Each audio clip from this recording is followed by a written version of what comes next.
Hello नमस्कार प्रणाम सभी साथी को इस क्लास में दिल खोलकर स्वागत है। ना संघर्ष ना तकलीफ खाक मजा है जीने में, बड़े बड़े तूफान थम जाते हैं जब आग लगी हो सीने में।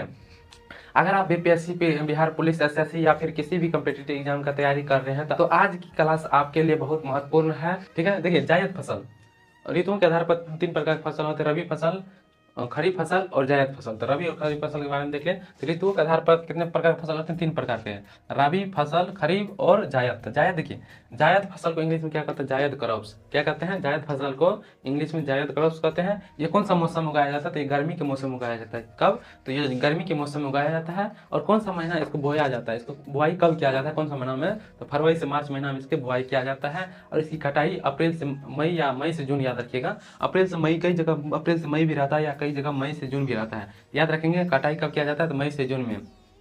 इसका ट्रिक क्या है, ये जो है जायद फसल के ट्रिक ट्रिक क्या है, ताऊ ने मतलब चाचा, चाचा किसको, चाचा को ताऊ कहा जाता है, याद रखिएगा, ताऊ मतलब चाचा।